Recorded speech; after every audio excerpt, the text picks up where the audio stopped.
Hello dear friends, तो मैं हूं आरती। संस्कृति पीसीएस यूट्यूब चैनल पे आप सभी का स्वागत है। मैं हाजिर हूं एक नए विषय को लेकर के। आज हम बात करने वाले हैं बहुत महत्वपूर्ण टॉपिक के बारे में, जो कि है बिहार से संबंधित। भाई, बिहार का आपका पेपर भी आने वाला है। बिहार को लेकर काफी चीजें चर्चा में चल भी रही, तो जितनी भी बिहार की न्यूज़ है बहुत इंपॉर्टेंट हो जाती है। कब कौन सा प्रश्न पूछेगा हमें नहीं पता है, तो हमें सब कुछ पढ़ना है। आज हम बात करने वाले हैं जीविका बैंक के बारे में। प्रधानमंत्री नरेंद्र मोदी जी ने 2 तारीख को घोषणा की है कि 105 करोड़ दे करके इस बैंक को, मतलब 105 करोड़ की पूंजी के साथ ये बैंक स्टैब्लिश किया जाएगा बिहार में।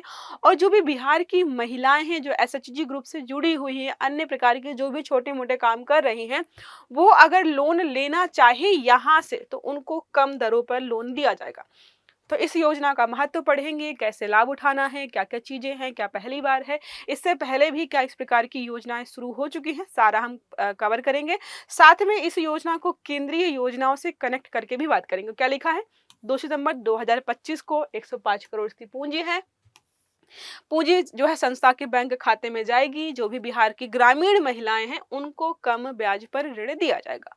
क्लास को आगे बढ़ाएं, पहले हम बात करते हैं संस्कृति आईएएस आपके लिए जो है टीचर्स डे का स्पेशल ऑफर लेकर के आए, जो कि 2 से 6 सितंबर तक चलने वाला है।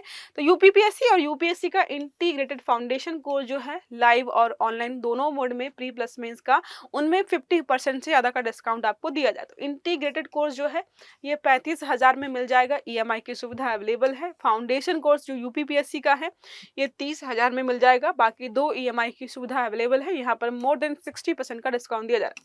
यूपीपीएससी का जो टारगेट प्रीलिम्स बैच है, इसमें 2 विकल्प हैं। चाहे तो आप जीएस का ज्वाइन कर लीजिए 11,000 में, या सी सेट के साथ 15,000 में। नंबर यहाँ पर दिया है 9555124124, या फिर आप विजिट कर सकते हो sanskritIAS.com की वेबसाइट पर।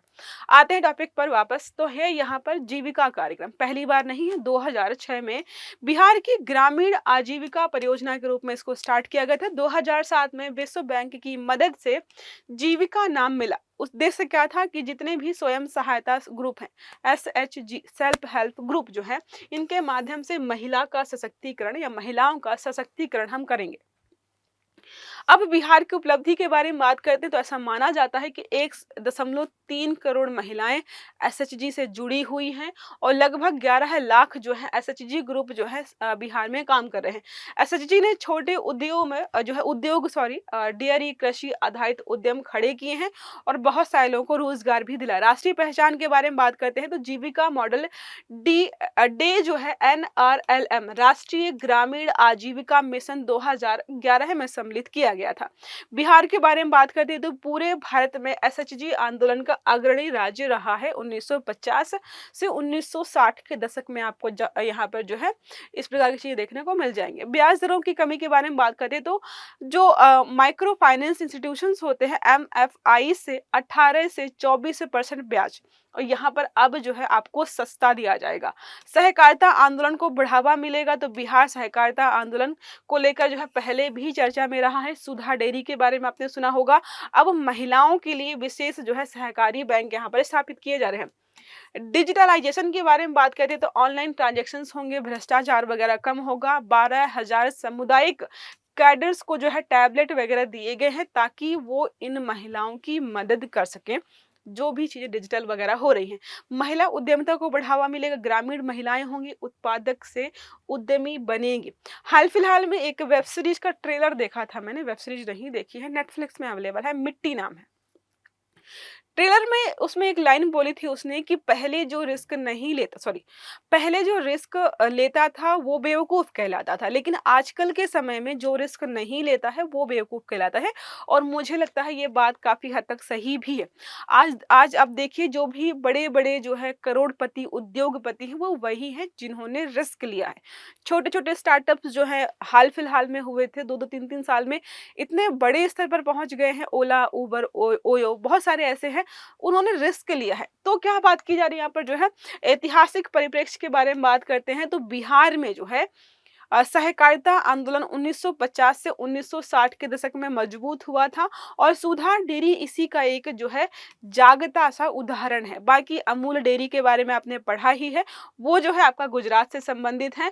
अब उसी तर्ज पर जो है यहाँ पर जीविका जो है बैंक महिलाओं के लिए स्टार्ट किया जा रहा है। राष्ट्रीय योजनाओं से जुड़ा तो कौन कौन सी जो है राष्ट्रीय स्तर की योजना है जिनसे हम इन्हें जोड़ सकते हैं? तो पहला है जीविका, इसका हिस्सा है किसका? DNRLM का, ठीक है। दूसरा है स्टैंड अप इंडिया और मुद्रा योजना से भी हम इसको कनेक्ट कर सकते हैं क्योंकि पैसे की बात हो रही है और इंडिया में ही बात बनाने की या इंडिया को आगे बढ़ाने की बात की जा रही है। सहकारिता मंत्रालय जो है मिनिस्ट्री ऑफ कॉर्पोरेशन 2021 में नया मंत्रालय महिला सहकारिता को प्राथमिकता देता है, ठीक है। अब बिहार का जो है सामाजिक आर्थिक संदर्भ भी कनेक्ट करें तो बिहार में महिला श्रम शक्ति भागीदारी दर अब भी राष्ट्रीय औसत से 10 से 12% कम है, जिसको हमें बढ़ाने का प्रयास करना है, वो इसी माध्यम से होगा। जीविका समूहों ने इस अंतर को कम करने में अहम भूमिका निभाई है, इसीलिए इस प्रकार की योजना यहाँ पर लाई जा रही है। अन्य पहलू, सामाजिक पहलू ये है कि अगर महिलाएं जो है आत्मविश्वास आएगा उनमें तो घरेलू हिंसा के खिलाफ कदम उठा पाएंगी। आर्थिक पहलू ये है कि आय के नए स्रोत होंगे, गरीबी कम हो पाएगी, स्थानीय अर्थव्यवस्था का सुधार होगा। राजनीतिक पहलू ये है कि बिहार की राजनीति में महिला वोट बैंक की जो है महत्व बढ़ जाएगा। स्थानीय उदाहरण देखें तो सुधा डेयरी है, अब जो है जीविका बैंक महिला जो है सहकारिता को लेकर आगे बढ़ावा दिया जा रहा है। अब एक प्रश्न हमारा इसी आर्टिकल से संबंधित है। प्रश्न पूछ रहा है जीविका परियोजना से संबंधित कौन सा कथन सही है? पहला है इसकी शुरुआत 2006 में बिहार में हुई थी, इसे विश्व बैंक का सहयोग प्राप्त है। तीसरा स्टेटमेंट है यह केवल शहरी क्षेत्रों में कार्यरत है। तो सही आंसर आपको देना है कमेंट बॉक्स में। आई होप ये टॉपिक आपको समझ में आया होगा, वीडियो अच्छा लगा होगा तो वीडियो को लाइक करना है, चैनल को सब्सक्राइब करना है, बेल आइकन दबाना है ताकि जितने भी इस प्रकार के आर्टिकल्स हैं वो सारे आपको समय पर मिलते रहें। तो अच्छे से पढ़िएगा। Have a good day. Thank you.